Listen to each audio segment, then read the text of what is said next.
There are 4 criteria that we use to identify if a resource or capability creates competitive advantage or not. The first criteria is whether the resource or capability is valuable. A company may have a lot of resources and capabilities. Not every resource and capability is helpful in generating competitive advantage. So the resource and capability must be valuable for customers. It is valuable in making your company competitive. If a resource or capability does not help creating competitive advantage, it may not be a relevant resource or capability in terms of competition. Let's think about this scenario. An individual tries to get an accounting job. This individual has certificate in music. Does this certificate really help this person in terms of applying for an accounting job? Maybe not. Even a good, useful qualification may not be relevant for creating competitive advantage. A resource and capability also needs to be rare. Rare basically means not everybody has it. A company could have some resources that are very useful. However, if all the other companies have exactly the same thing, the resources the company has are not rare, and they do not create competitive advantage.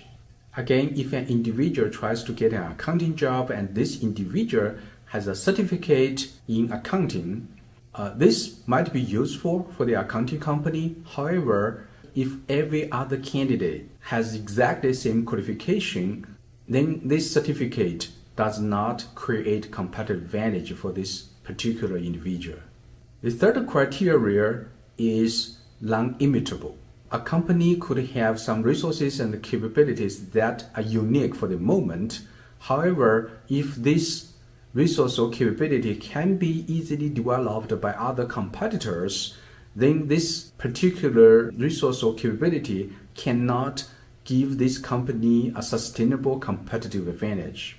Even if this resource and capability creates a temporary competitive advantage, in a while the competitors will all be able to develop the same capability or acquire the same resources.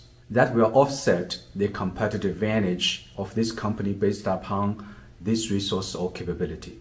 The last criteria is whether this resource and capability can be well organized by the company to generate a competitive advantage. A company could have a good resource that is valuable, that is rare, and that is non-imitable. However, if the company cannot make good use of it, the company is not going to generate a competitive advantage out of it. So altogether, we have this VRIO model. V represents valuable, R represents rare, I represents non-imitable, and O represents well-organized. Resources and capabilities of these characteristics can be considered as core competence. We often hear people talking about core competence of a company, and the VRIO model is a good framework to assess the core competence of a company.